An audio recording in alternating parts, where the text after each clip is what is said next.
నమస్కారం SS news కి స్వాగతం. ముందుగా హెడ్లైన్స్.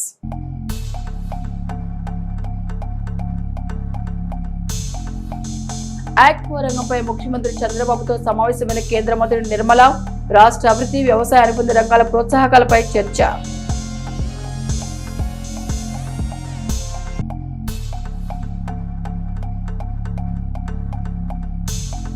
పల్నాడు గ్రామాభివృద్ధికి ప్రభుత్వం శ్రీకారం. గ్రామాల వెలుగులు నింపేందుకు ముమ్మర ఏర్పాట్లు.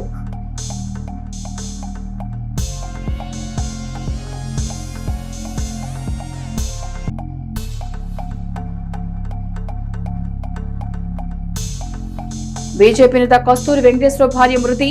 నివాళులర్పించిన ఎమ్మెల్సీ మరి రాజశేఖర్.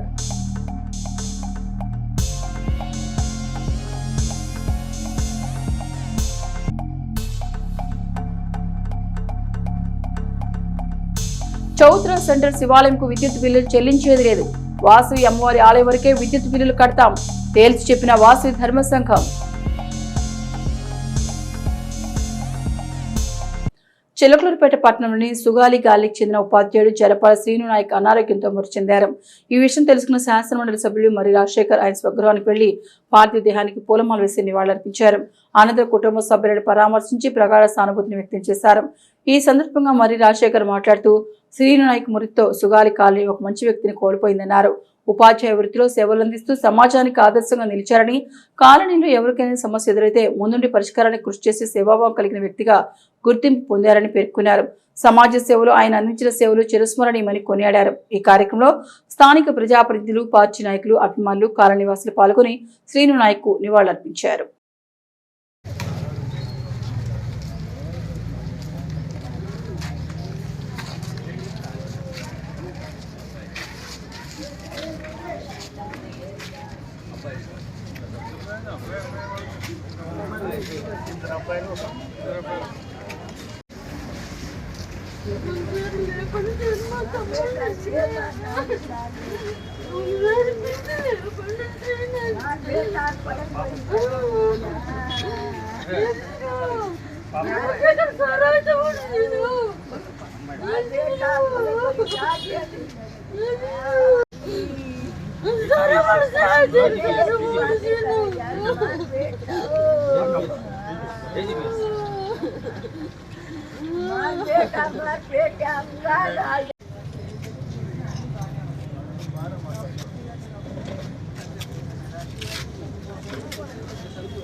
చిలకలూరుపేట పట్టణ భారతీయ జనతా పార్టీ అధ్యక్షులు కస్తూరి వెంకటేశ్వర సతీమణి రాజ్యలక్ష్మి మృతి పట్ల శాసనమండలి సభ్యులు మరి రాజశేఖర్ ప్రగాఢ సంతాపం వ్యక్తం చేశారు.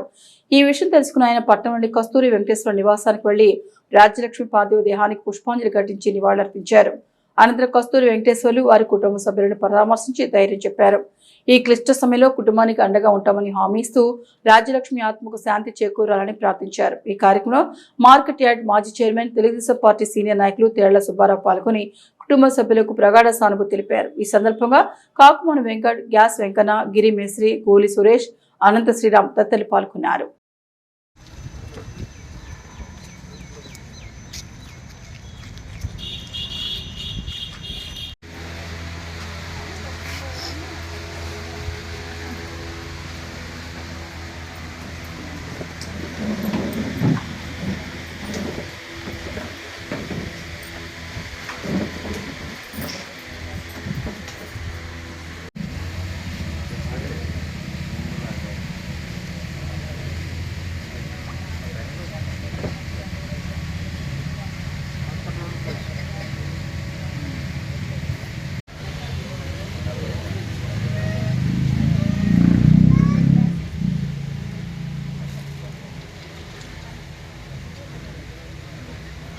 రాష్ట్ర అభివృద్ధి, వ్యవసాయ అనుబంధ రంగాల ప్రోత్సాహం, ఎగుమతుల విస్తరణకు సంబంధించి ముఖ్యమంత్రి నారా చంద్రబాబు నాయుడు కేంద్ర ఆర్థిక మంత్రి నిర్మలా సీతారామన్తో సమావేశమయ్యారు. ఈ సందర్భంగా రాష్ట్రానికి సంబంధించిన పలు కీలక అంశాలపై ఆమెతో చర్చించి కేంద్ర ప్రభుత్వం నుంచి సహకారం అందించాలని కోరారు. ఆక్వా రంగం ప్రస్తుతం ఎదుర్కొంటున్న సమస్యలను ప్రస్తావించిన ముఖ్యమంత్రి రొయ్యల మేత ధరలు అధికంగా ఉండడంతో రైతులు తీవ్ర ఇబ్బందులు ఎదుర్కొంటున్నారని తెలిపారు. రొయ్యల మేత ధరలను తగ్గించేలా కేంద్ర ప్రభుత్వం తగిన చర్యలు చేపట్టాలని నిర్మలా సీతారామన్ కోరారు. రాష్ట్రంలోని ఆక్వా రైతుల ప్రయోజనాలను కాపాడేందుకు 100 కోట్ల కార్పొరేషన్తో Andhra Pradesh plant producers coordination committee ఏర్పాటు చేయడానికి కేంద్రం నుంచి మద్దతు అందించాలని విజ్ఞప్తి చేశారు. దీంతో ఆక్వా రంగానికి మరింత బలోపేతం కలుగుతోందని వివరించారు. అమెరికా విధిస్తున్న దిగుమతి సుంకాల ప్రభావంతో ఆక్వా ఉత్పత్తుల ఎగుమతులు దెబ్బతింటున్నాయని పేర్కొన్న ముఖ్యమంత్రి ఈ అంశంపై కేంద్ర ప్రభుత్వం దౌత్యపరమైన చర్చలు జరిపి భారత్ ఆక్వా ఉత్పత్తుల ఎగుమతులకు అనుకూల పరిస్థితులు కల్పించాలని కోరారు. పొగాకు రైతులు మార్కెట్ పరిస్థితుల కారణంగా తీవ్ర ఇబ్బందులు ఎదుర్కొంటున్న నేపథ్యంలో వారిని తక్షణం ఆదుకునేలా కేంద్ర ప్రభుత్వం ప్రత్యేక చర్యలు తీసుకోవాలని సీఎం విజ్ఞప్తి చేశారు. రాయలసీమ ప్రాంతాన్ని హార్టికల్చర్ హబ్గా అభివృద్ధి చేయడానికి అవసరమైన కేంద్ర నిధులు సాంకేతిక సహకారం అందించాలని కోరారు. ఈ ప్రాజెక్టు ద్వారా ఉద్యాన పంటల సాగు విస్తరణతో పాటు రైతుల ఆదాయం పెరుగుతుందని వివరించారు. అదేవిధంగా వ్యవసాయ రంగంలో ఆధునిక సాంకేతికత, పరిశోధన, నైపుణ్యాభివృద్ధికి ప్రాధాన్యమిస్తూ రిలయన్స్ భాగస్వామ్యంతో ఇండియన్ స్కూల్ ఆఫ్ అగ్రికల్చర్ ఏర్పాటు చేయడానికి కేంద్ర ప్రభుత్వం సహకారం అందించాలని ముఖ్యమంత్రి నిర్మలా సీతారామన్ కోరారు. ఈ సమావేశంలో రాష్ట్ర వ్యవసాయం, ఆక్వా, ఉద్యాన ఎగుమతులు, రైతు సంక్షేమానికి సంబంధించిన పలు అంశాలపై సానుకూలంగా చర్చ జరిగినట్లు సమాచారం. రాష్ట్ర ప్రయోజనాలకు సంబంధించిన ప్రతిపాదనలను కేంద్ర ప్రభుత్వం సానుకూలంగా పరిశీలిస్తుందని ఆశాభావం వ్యక్తమైంది. మరో 3 సంవత్సరాల్లో ఆంధ్రప్రదేశ్లో ఉపాధి అవకాశాలు గణనీయంగా పెరిగేలా ప్రభుత్వం కార్యాచరణ చేపడుతుందని రాష్ట్ర విద్యా, ఐటీ, ఎలక్ట్రానిక్స్ శాఖ మంత్రి నారా లోకేష్ అన్నారు. రాష్ట్రానికి భారీ ఎత్తున పెట్టుబడులు తీసుకొస్తున్నామని, వాటి ద్వారా లక్షలాది ఉద్యోగాలు, ఉపాధి అవకాశాలు సృష్టించడమే ప్రభుత్వ ప్రధాన లక్ష్యమని తెలిపారు. గతంలో ఉద్యోగాల కోసం ఆంధ్రప్రదేశ్కు చెందిన యువత ఇతర రాష్ట్రాలకు వెళ్లాల్సిన పరిస్థితి ఉండేదని పేర్కొన్న లోకేష్, రానున్న 3 ఏళ్లలో అలాంటి పరిస్థితి పూర్తిగా మారుతుందని చెప్పారు. ఇంకో 3 సంవత్సరాలు ఏపీ నిరుద్యోగులు పక్క రాష్ట్రాల వైపు చూడాల్సిన అవసరం ఉండదు. పక్క రాష్ట్రాల్లోని నిరుద్యోగులే ఉద్యోగాల కోసం ఆంధ్రప్రదేశ్ వైపు చూసే విధంగా పెట్టుబడులు తీసుకొస్తున్నామని ఆయన పేర్కొన్నారు. పారిశ్రామికీకరణకు ప్రాధాన్యమిస్తూ దేశీయ, అంతర్జాతీయ సంస్థలను రాష్ట్రంలో పెట్టుబడులు పెట్టేందుకు ఆకర్షిస్తున్నాయని, ఐటీ, ఎలక్ట్రానిక్స్, తయారీ సేవల రంగాల్లో కొత్త పరిశ్రమలు ఏర్పాటుతో పెద్ద ఎత్తున ఉద్యోగ అవకాశాలు కల్పించనున్నామని తెలిపారు. యువతకు నాణ్యమైన ఉపాధి కల్పించడం, రాష్ట్రాన్ని పెట్టుబడులకు అనువైన గమ్యస్థానంగా తీర్చిదిద్దడం ప్రభుత్వ లక్ష్యమని నారా లోకేష్ స్పష్టం చేశారు. దీంతో ఆంధ్రప్రదేశ్ దేశంలోని ఉపాధి పెట్టుబడుల కేంద్రంగా ఎదుగుతోందని ఆయన విశ్వాసం వ్యక్తం చేశారు. ఇంకొక 3 సంవత్సరాలు నిరుద్యోగ యువకులు పక్క రాష్ట్రాల వైపు చూడాల్సిన అవసరం లేదు. పక్క రాష్ట్రంలో ఉన్న నిరుద్యోగ యువకులు ఆంధ్ర రాష్ట్ర వైపు చూసే విధంగా ఈ రోజు పెట్టుబడులు, పరిశ్రమలు తీసుకొస్తున్నాం. పల్నాడు జిల్లాలో గ్రామీణాభివృద్ధికి ప్రభుత్వం ప్రాధాన్యత ఇస్తుందని, జిల్లాలోని ప్రతి గ్రామంలో సోలార్ ప్లాంట్ల ఏర్పాటు దిశగా చర్యలు చేపడుతున్నట్లు అధికారులు తెలిపారు. పునరుత్పాదక ఇంధన వినియోగాన్ని ప్రోత్సహించడంతో పాటు గ్రామాలకు స్థిరమైన విద్యుత్ సదుపాయం కల్పించడమే ఈ కార్యక్రమం ప్రధాన లక్ష్యమని పేర్కొన్నారు. అదే సమయంలో రైతుల ఆర్థికాభివృద్ధికి అవసరమైన వ్యవసాయ రుణాలను వేగంగా అందించే చర్యలు కొనసాగుతున్నాయని తెలిపారు. పంటల సాగు, వ్యవసాయ అనుబంధ రంగాల అభివృద్ధికి బ్యాంకుల ద్వారా రుణాల పంపిణీని మరింత విస్తరిస్తున్నట్లు వెల్లడించారు. దివ్యాంగుల సంక్షేమానికి ప్రభుత్వం అత్యంత ప్రాధాన్యం ఇస్తుందని, అర్హులైన దివ్యాంగులకు సామాజిక భద్రతా పెన్షన్లను క్రమం తప్పకుండా అందజేస్తున్నట్టు తెలిపారు. అర్హులందరికీ ప్రభుత్వ సంక్షేమ పథకాలు ప్రయోజనాలు చేకూరేలా ప్రత్యేక చర్యలు తీసుకుంటున్నామని పేర్కొన్నారు. గ్రామీణాభివృద్ధి, రైతు సంక్షేమ, సామాజిక భద్రతను సమన్వయం చేస్తూ పల్నాడు జిల్లాను అన్ని రంగాల అభివృద్ధి పదంలో ముందుకు తీసుకెళ్లేందుకు ప్రభుత్వం కట్టుబడి ఉందని అధికారులు తెలిపారు.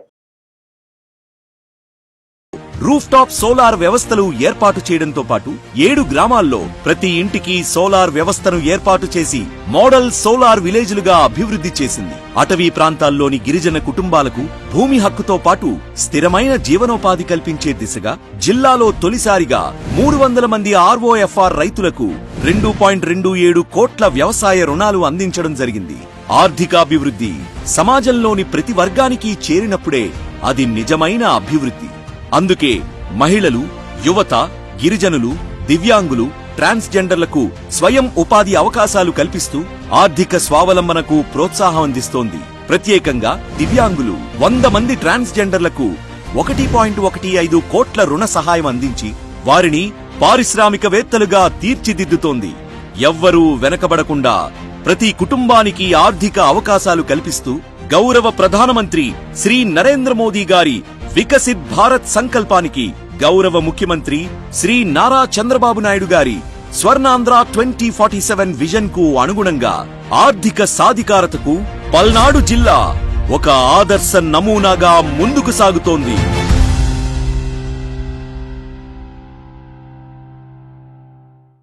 జాతీయ న్యాయ సేవాధికార సంస్థ ఆదేశాల మేరకు రాష్ట్ర వ్యాప్తంగా అన్ని న్యాయస్థానాలతో పాటు హైకోర్టును చెక్ బౌన్స్ కేసుల నిమిత్తం ప్రత్యేక లోక్ అదాలత్ జరిగింది.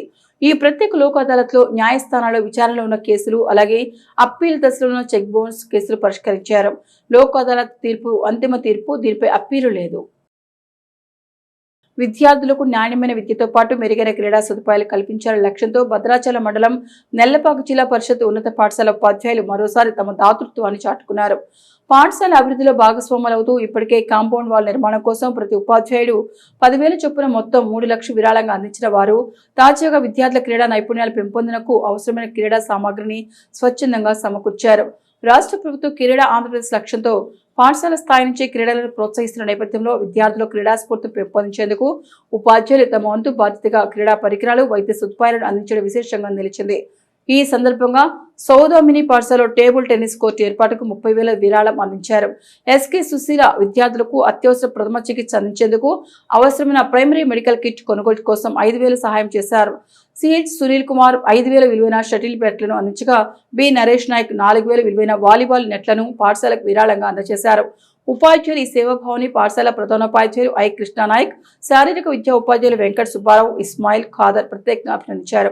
ఉపాధ్యాయుల సహకారంతో విద్యార్థులకు మెరుగైన క్రీడా వాతావరణం ఏర్పడుతోందని, భవిష్యత్తులో జిల్లా, రాష్ట్ర, జాతీయ స్థాయిలో ప్రతిభ కనబర్చే క్రీడాకారులు ఈ పాఠశాల నుంచి తయారవుతారని వారు ఆశాభావం వ్యక్తం చేశారు. ఉపాధ్యాయులు స్వచ్ఛందంగా ముందుకు వచ్చి పాఠశాల అభివృద్ధికి అందిస్తున్న సహకారం ఇతర విద్యా సంస్థలకు సైతం ఆదర్శంగా నిలుస్తోందని విద్యార్థుల తల్లిదండ్రులు, స్థానికులు ప్రశంసించారు.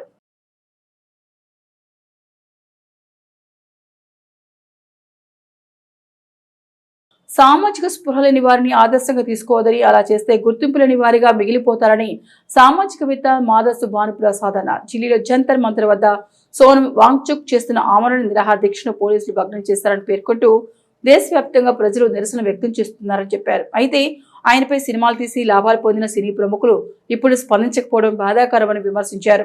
సినిమా పాత్రలను కాకుండా సామాజిక బాధ్యతతో వ్యవహరించే వ్యక్తులను ఆదర్శంగా తీసుకోవాలని, యువత తమ సమస్యలపై తామే చైతన్యంతో ముందుకు వచ్చి పోరాడాలని భానుప్రసాద్ పిలుపునిచ్చారు.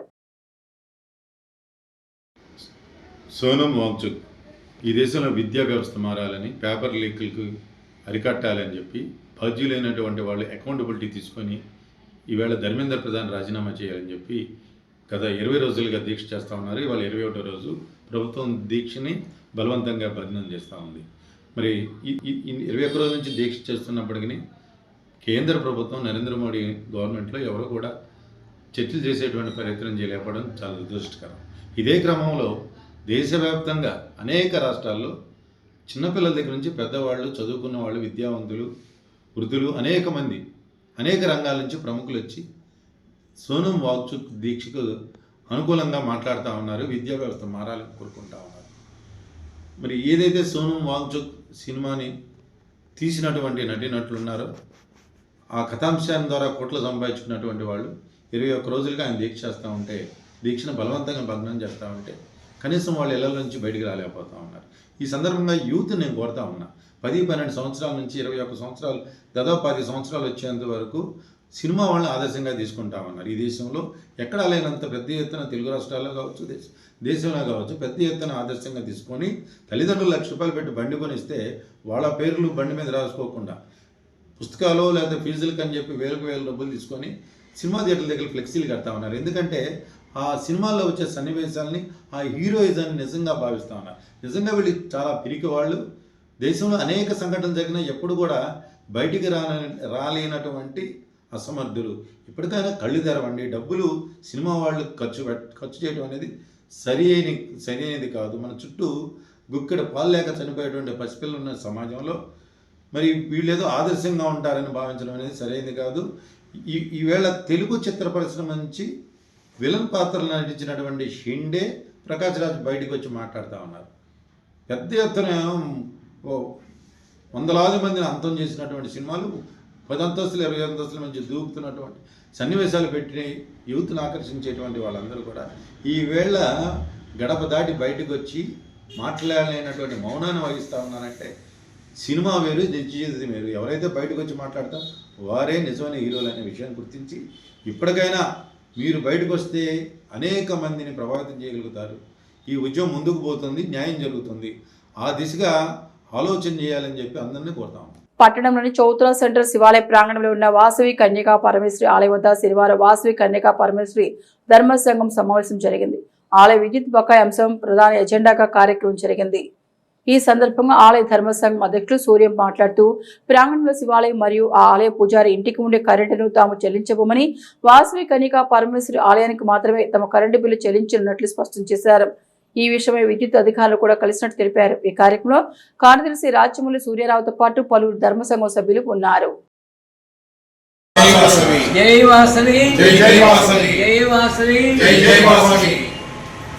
శ్రీ చిలకలూరుపేట పట్టణ పుర ప్రముఖులకు భక్త మహాశయులందరికీ కూడా తెలియజేయన విషయం ఏమిటంటే, చిలకలూరుపేట వాసవి కన్యకా పరమేశ్వరి ధర్మ సంఘం చిలకలూరుపేట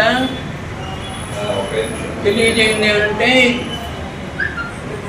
చిలకలూరుపేట చౌత్రా సెంటర్ నందు శివాలయం మరియు కన్యకా పరమేశ్వరి దేవాలయం రెండు కంబైన్డ్గా ఉన్నది పుర ప్రముఖులందరికీ కూడా తెలుసు.